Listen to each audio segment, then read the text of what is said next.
Уважаеми зрители, да ви кажа, че започнахме, както се казва, предварително разговора с следващият ни гост.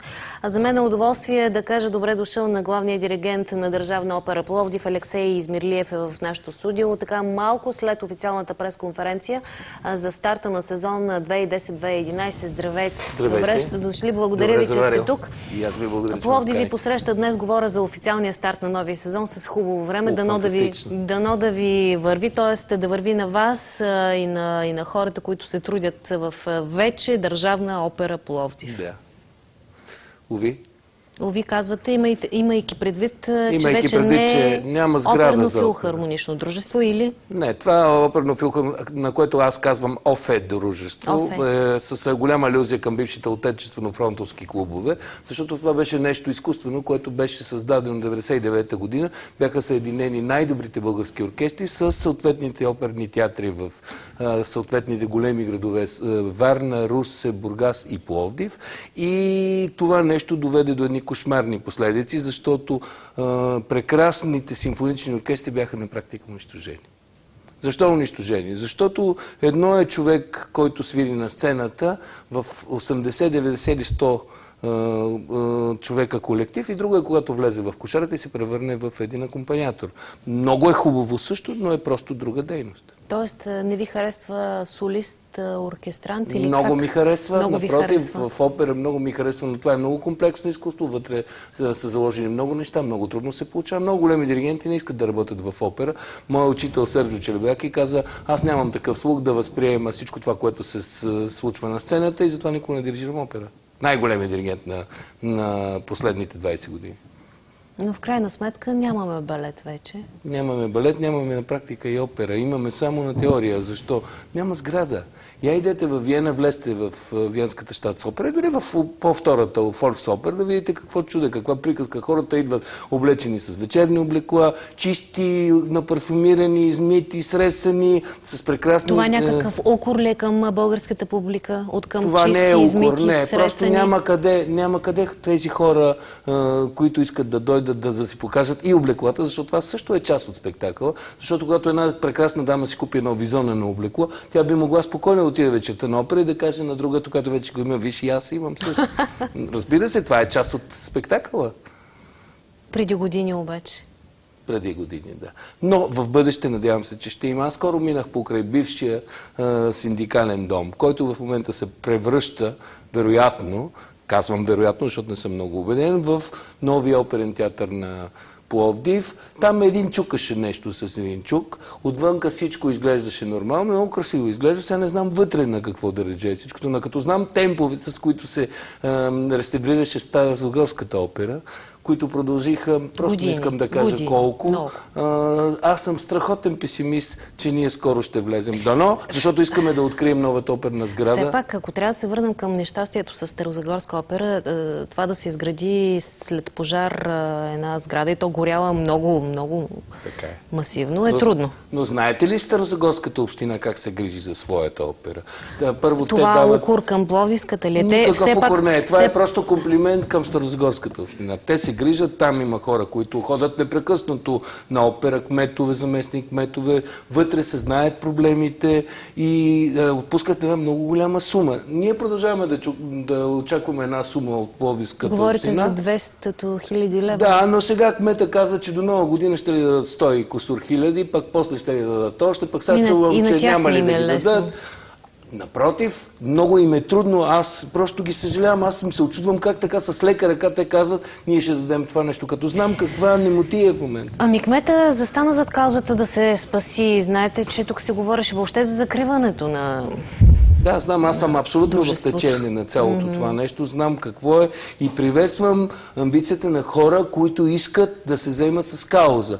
Въпросът е, че едно е да се заемеш, друго е да продължиш и трето е да го довършиш, нали, както казва Хайтов, едно е да искаш, друго е да можеш, трето, четвърто, пето, да, и шесто да го направиш. Аз силно се надявам, че ние ще минем на втория етап сега. Да можеш. Като говорим за можене, поне можете да ни предложите интересно нещо като репертуар. А пък за сградата, че е болна тема, болна е. Ние можем, да, защото тук са прекрасни музиканти. Това беше най-добрият оркестър в България по времето на Добрин Петков. Операта също беше в доста добро състояние.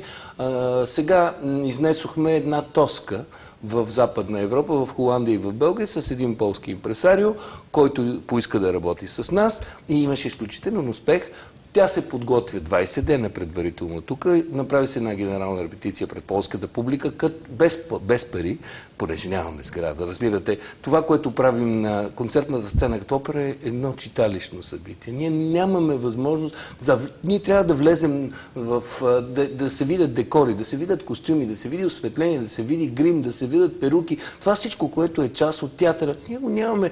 Вкарваме хората и гледат един читалищен спектакъл от абсолютно самодеен тип. За акустика няма да ви питам. Не говорим въобще за такива неща, не. Това са екстри. Да.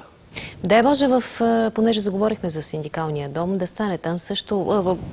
Гръцка фирма всъщност го ремонтира, но и там имаше проблеми, защото знаете, че трябва да се разплащат, пък на общината ни пристигнаха едни пари на време, пък това са така неща, които са проблеми не само за Държавна опера. Кажете сега днес какво анонсирахте на пресконференция? Днес казахме, че ще открием сезона, тъй като нямаме сграда, пък имаме концертна зала, която на времето са дали на бившия симфоничен оркестър, бившата Пловдивска държавна филхармония. Имаме тая зала, няма начин да не се възползваме от нея. Имаме един от най-добрите оркестри в България, който все още е доста запазен. Затова ще предложим официалното откриване на концертния сезон, защото аз мисля, че ние ще имаме концертен сезон и оперен сезон, който при липсата на зала ще се съсредоточи около античния театър в хубавите месеци, когато може да се прави това изкуство.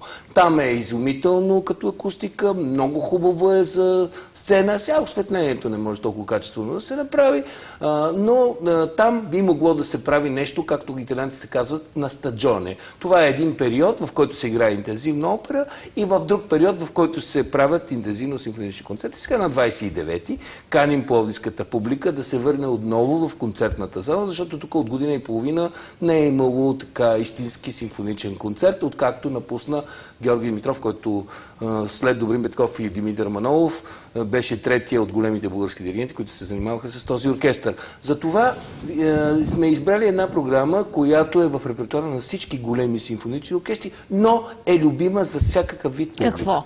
Това първо е най-прочития концерт за пиано, концерта от Чайковски, който всеки знае.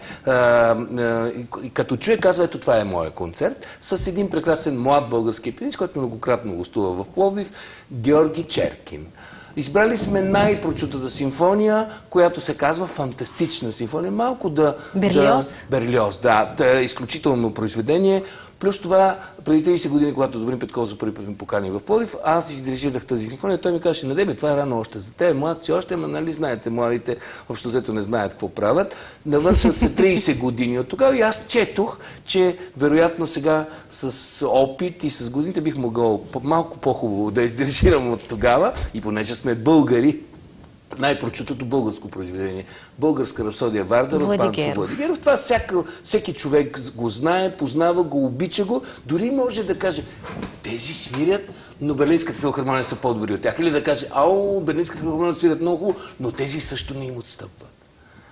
Всеки би могъл да даде и мнение, което е много важно в момента. Той Караян се беше дипломирал на Панчо Владигеров или не? Той се беше дипломирал с първия концерт на Панчо Владигеров. И аз един път го движах някъде в чужбина и ми казаха, има така фантастична музика, що не я свирите. Мисля, че подходът наистина е добър, защото Владигеров и Рапсодия Вардар всеки обича да я слуша. Колкото пъти. Да, и я познават. И я познават.